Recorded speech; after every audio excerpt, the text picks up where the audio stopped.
निकट भविष्य में 8 गेमर्स को रहस्यमय संदेश प्राप्त होते हैं जो उन्हें एक नए गेम में भाग लेने के लिए आमंत्रित करते हैं, जिसका नाम द कॉल अप है, जो $1 लाख का पुरस्कार देने का वादा करता है। वे शहर की एक शानदार इमारत की 25वीं मंजिल पर जाते हैं और जब सब आ जाते हैं तो एक रोबोट आवाज उन्हें एक टैबलेट पर साइन इन करने के लिए कहती है। फिर उन्हें अपने सारे कपड़े और व्यक्तिगत वस्त्र लॉकर में रखने और दिए गए मोशन कैप्चर पहनने को कहा जाता है। जैसे ही वे बदलते हैं, एडम का मजाक उड़ाया जाता है क्योंकि वह इतने तंग सूटों के लिए बहुत बड़ा है। कार्ल एक भद्दा जला हुआ निशान दिखाता है और आंद्रेस बताते हैं कि वह एक सैनिक हुआ करता था। जब सभी तैयार हो जाते हैं, वे एक स्कैनर वाले कमरे में जाते हैं। आवाज उनसे कहती है कि स्कैनर पर कदम रखकर अपने यूजर नेम्स बताएं, फिर वे अपने नए उपकरण उठा सकते हैं। यह एक उन्नत गियर सूट है जिसमें एक वीआर हेलमेट है जो उनकी रीढ़ से जुड़ता है पूर्ण इमर्शन के लिए, जिसे एडम ने सोचा था कि केवल उपलब्ध है के लिए। विशिष्ट लोग जहीद को छोड़कर बाकी सब जल्दी से अपना गियर पहन लेते हैं, जो एक बोस्नियाई मुस्लिम है और जिसने आतंकवादी उपनाम को व्यंग्यात्मक रूप से चुना था, बिना यह जाने कि हर कोई इसे सूट पर देखेगा। वह इस तरह खेलने की इच्छा नहीं रखते और बाहर जाने की कोशिश करते हैं, लेकिन दरवाजा बंद है और जब वे मदद मांगते हैं तो कोई नहीं आता। अन्य गेमर्स उसे समझाते हैं कि यह कोई बड़ी बात नहीं है, इसलिए जहीद खेलने के लिए सहमत होते हैं।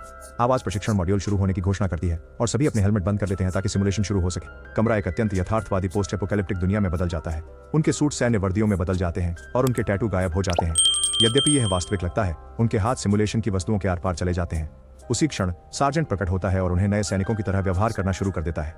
वे उसे भी छू नहीं सकते और उनके हेलमेट उठाने पर पुष्टि होती है कि वह कमरे में नहीं है।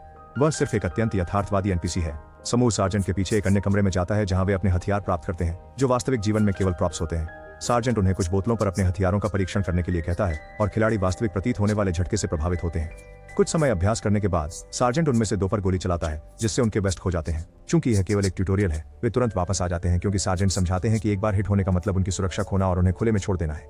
यदि वे वेस्ट होने के बाद घायल हो जाते हैं तो वे एक विशेष सीरम इंजेक्शन का उपयोग कर सकते हैं, लेकिन उन्हें केवल एक ही मिलता है। प्रत्येक इस इमारत पर खतरनाक आतंकवादियों का कब्जा हो गया है, इसलिए समूह का पहला मिशन है उन्हें खत्म करना और जीवित रहते हुए ग्राउंड फ्लोर तक पहुंचना।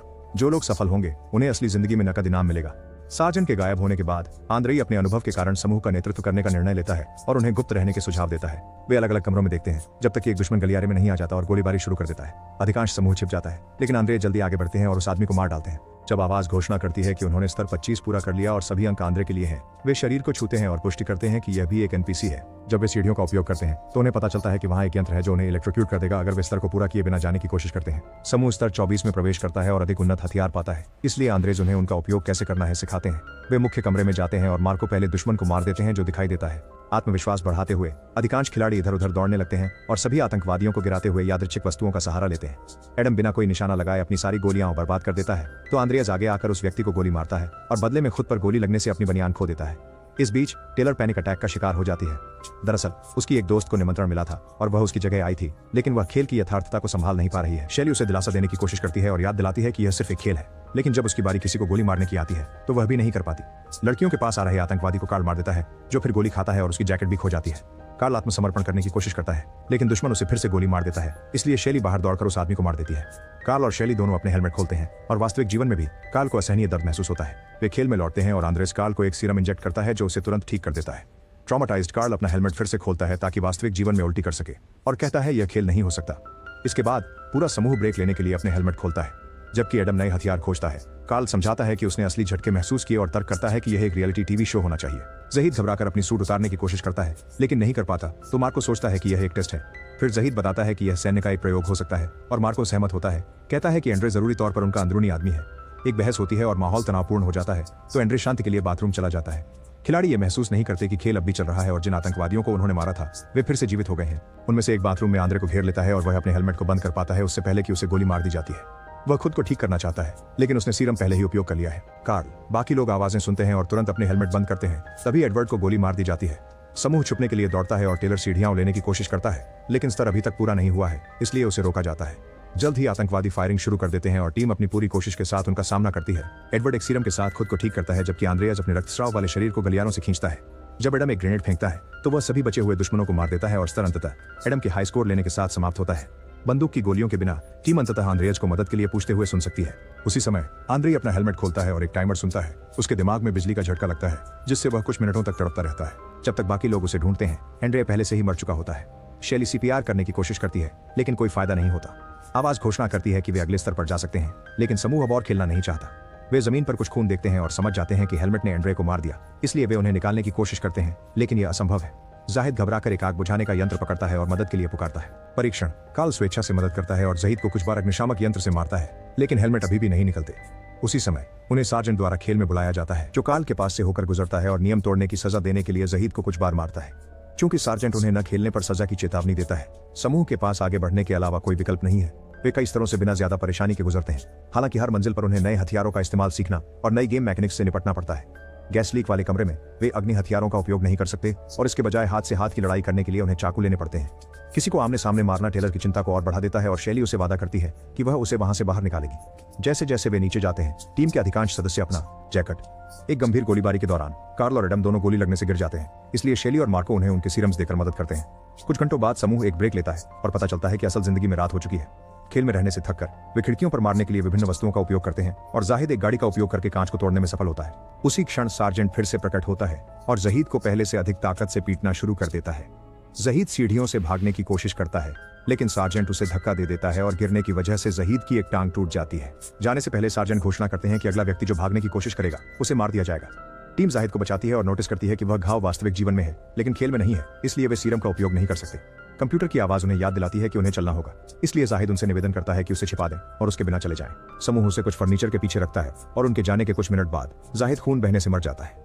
अगले स्तर पर मार्को नए हथियारों को लेकर दूसरों के साथ बहस करता है और यह विचलन एक छिपे हुए दुश्मन को उसे पीछे से गोली मारने का अवसर देता है। जब टीम गोलीबारी करती है, टेलर छुपने के लिए बाथरूम के स्टॉल में भागती है। बहुत सारी गोलीबारी के बाद एक ग्रेनेड फिर से लड़ाई समाप्त कर देता है और शैली मार्को को एक सीरम के साथ मदद करती है। टीम को एहसास होता है कि टेलर गायब है और उसकी तलाश में निकलती है। एक आतंकवादी बाथरूम में आता है और स्टॉल एक एक करके चेक करना शुरू करता है। शैली उसे सुन लेती है, इसलिए वह दरवाजा खोलकर पहले आदमी को छुरा घूम देती है। स्तर खत्म होता है और एडवर्ड को उच्च अंक मिलते हैं, जिससे वह पहले स्थान पर पहुंच जाता है। ब्रेक लेते समय टीम अपने जीवन पर चर्चा करती है और एहसास करती है कि उनके पास कोई परिवार नहीं है, जिसका मतलब है कि उन्हें इसलिए चुना गया क्योंकि कोई उनकी खोज नहीं करेगा। इस तरह वे मारे जा सकते हैं और कंपनी को कोई परिणाम नहीं भुगतना पड़ेगा। समूह अगले स्तर पर जाता है और देखता है कि सार्जेंट एक बंधक को पीट रहा है। वह बताता है कि बेसमेंट में एक बम है जो इमारत को उड़ा देगा और अगर वह इसे जल्द नहीं रोकते तो सभी मारे जाएंगे। इसे निष्क्रिय करने का एकमात्र तरीका है बंधक से कोड प्राप्त करना। क्योंकि वह आदमी वोल्टेज ट्रांसमीटर से जुड़ा हुआ है, एडवर्ड उसे निर्दयता से बिजली का झटका देने में हिचकिचाता नहीं है। उसने अपनी जान की भीख मांगी, लेकिन कोई फायदा नहीं हुआ। आतंकवादी एक शब्द कहता है और एडम उसे कंप्यूटर पर लिखता है। हालांकि इससे वास्तव में बम सक्रिय हो जाता है और इसे विस्फोट से पहले मैन्युअली ओवरराइड करने के लिए केवल 30 मिनट बचे हैं। जबकि सार्जेंट चला जाता है, बंधक उन पर हंसता है और टेलर उसे मार देता है। गुस्से में मार्को इसके लिए एडम को दोषी ठहराता है और उसे घूंसा मारने की कोशिश करता है, लेकिन उसके हेलमेट पर हाथ चोटिल कर लेता है, तो वह उसे खोलकर उसके असली चेहरे पर घूंसा मारता है। जब टेलर उसे रोकने की कोशिश करती है तो उसे भी चोट लगती है। उसी समय सार्जेंट की चिल्लाती आवाज सुनाई देती है जो कहती है कि वह लिफ्ट का दरवाजा खुला रखे हुए है। टीम अंदर जाने के लिए दौड़ती है और लिफ्ट नीचे जाने लगती है, लेकिन यह अचानक रुक जाती है। दरवाजे पूरी तरह से नहीं खुलते, इसलिए मार्को सबके निकलने के लिए पर्याप्त जगह खींचता है। हालांकि जब एडम बाहर निकलने की कोशिश करता है तो मार्को उसे सजा के तौर पर रोक देता है और वे दोनों अंदर फंसे रह जाते हैं। लिफ्ट उन्हें तीसरी मंजिल पर ले जाती है और उनके बाहर आने के बाद बंद हो जाती है। बाहर दो लोग खिड़की के बाहर एक दुर्घटनाग्रस्त हेलीकॉप्टर देखते हैं, फिर वे स्तर पर आगे बढ़ने लगते हैं। मार्को आदम को पहले जाने के लिए मजबूर करता है और आदम एक आतंकवादी को मारने में सफल रहता है, लेकिन उसकी गोलियां खत्म हो जाती हैं। इससे मार्को आदम को आगे ढकेलने से नहीं रुकता, आदम को ढाल की तरह इस्तेमाल करता है। इससे मार्को को भागने और छिपने का मौका मिल जाता है, जबकि आदम को गोली लग जाती है और कुछ ही सेकंड में वह मर जाता है। केवल 15 मिनट बचे हैं। मार्को का मनोबल टूटता है, लेकिन जब आवाज स्तर समाप्त होने की घोषणा करती है तो वह आगे बढ़ने में हिचकिचाता नहीं है। इस बीच चौथी मंजिल पर बाकी टीम को कुछ हथियार मिलते हैं और वे क्षेत्र की तलाशी शुरू करते हैं। अचानक एक आतंकवादी धुआं ग्रेनेड फेंकता है और कार्ल को पीछे हटना पड़ता है क्योंकि उसे घबराहट का दौरा पड़ता है। शैली जल्दी से उसकी जांच करने जाती है और कार्ल बताता है कि उसने आग के दौरान अपनी प्रेमिका को खो दिया था, जिससे उसे निशान मिला। वह खुद को उसके न बचाने के लिए दोषी मानता है और अब धुआं उसके लिए ट्रिगर है। कुछ शब्दों में शैली उसे शांत करती है और उसे जारी रखने के लिए मनाती है। आगे बढ़ते हुए टीम विभिन्न स्तरों से गुजरते हुए लगभग बिना गोला बारूद के फर्श एक पर पहुंच जाती है, जबकि बाकी लोग आतंकवादियों से लड़ते रहते हैं। टेलर इलाके की तलाशी लेते हैं और कुछ सीरम पाते हैं। अचानक मार्को उसके पीछे आ जाता है और इंजेक्शन मांगता है, लेकिन टेलर मना कर देती है, इसलिए मार्को उसे गोली मार देता है। जब कार्ल टेलर को ढूंढने आता है तो मार्को नाटक करता है कि उस पर हमला हो रहा है और उसे नजरअंदाज करता है। कार्ल टेलर का शरीर पाता है और घबराने के बाद वह देखता है कि उसने अपने खून। गुस्से में कार्ल अपना हेलमेट खोलता है और असली जीवन में मार्को पर हमला करता है। कुछ लात मारने के बाद उसे गला घोंटने की कोशिश करता है। हालांकि मार्को कार्ल को दीवार पर धकेलता है और उसे नीचे गिराकर मारता है जब तक कि वे अलग नहीं हो जाते। कार्ल जवाबी हमला करते हुए मार्को को अग्निशामक यंत्र से मारता है, लेकिन मार्को उसे दूर धकेल देता है। जब मार्को कार्ल को शूट करने के लिए तैयार होता है तब सार्जेंट आता है और उसे पीटना शुरू कर देता है। कुछ मुक्कों के बाद सार्जेंट मार्को की गर्दन पकड़ लेता है और उसे तब तक गला घोंटता है जब तक वह मर नहीं जाता। शवों को ढूंढने के बाद 3 बाकी खिलाड़ी केवल 7 मिनट बाकी होने पर नीचे जाने लगते हैं। जब वे बेसमेंट में पहुंचते हैं, आवाज कहती है कि यह अंतिम स्तर है। तिकड़ी नए हथियार लेती है और रास्ते में मिले आतंकवादियों को मारते हुए मंजिल की तलाश करती है। रास्ते में जब भी कोई रास्ता खुलता है तो वे बम की तरफ बढ़ने की कोशिश करते हैं, लेकिन दुश्मन लगातार आते रहते हैं। कार्ल एक ग्रेनेड फेंकता है और लड़ाई खत्म करता है, जिससे अब वे तेजी से आगे बढ़ सकते हैं। हालांकि एक अचानक आतंकवादी वैन में आकर जल्दी से कार्ल को गोली मार देता है, जबकि शैली और एडवर्ड छिपने के लिए दौड़ते हैं। जब कार्ल अपनी सीरम इंजेक्शन खोजता है शैली सुनती है कि केवल 2 मिनट बाकी हैं और बम की तरफ दौड़ने की कोशिश करती है। तभी सस काल को फिर से गोली लगती है। जैसे ही वह उसकी ओर बढ़ता है और उसकी जगह ठीक करता है, वह उसे जीतने के लिए कहता है और उसके बगल में मर जाता है। फिर एडवर्ड एक बाजूका का इस्तेमाल करके आखिरी दुश्मन को मारता है और 1 सेकंड बचा होने पर बम को रोकने के लिए दौड़ता है। बाद में सार्जेंट उन्हें जीतने पर बधाई देने के लिए आता है। एडवर्ड सार्जेंट के भाषण को दोहराना शुरू करता है, ये खुलासा करते हुए कि वह कंपनी के अंदर का आदमी रहा है। सिमुलेशन समाप्त होता है और कुछ काले कपड़ों में लोग अंदर आते हैं। शैली को सुलाने से पहले इमारत की सफाई शुरू करने और लाशों को हटाने लगते हैं। खेल सर्वर खिलाड़ियों की सारी जानकारी हटा देता है और शटडाउन प्रक्रिया शुरू करता है। सुबह में शैली अपने सामान्य कपड़ों में जागती है और एडवर्ड को सूट में पाती है, जो क्रू की देखभाल करने में मदद कर रहा है। सब कुछ वह उसे नकद पुरस्कार वाला बैग देता है और जब वह पुलिस जाने की धमकी देती है तो वह बताता है कि कोई विश्वास नहीं करेगा उसे। जब एक आदमी उसे फिर से बेहोश करने की कोशिश करता है, शैली लड़ाई करती है और उसे ही इंजेक्शन लगा देती है। फिर वह उसकी गन चुरा लेती है और पार्किंग लॉट की सारी लाइट्स को गोली मार देती है। एडवर्ड अपने आदमियों को उसके पीछे भेजता है, लेकिन खेल में मिली सभी अनुभव के बाद शैली उन्हें आसानी से मार देती है। जब शैली बाहर आती है तो एडवर्ड अपने जीवन की भीख मांगता है, लेकिन वह उसे भी बिना दया के मार देती है। फिर वह पैसे लिए बिना इमारत छोड़ देती है। ऐसे और वीडियो देखने के लिए सब्सक्राइब करें और नोटिफिकेशन चालू करें। देखने के लिए धन्यवाद।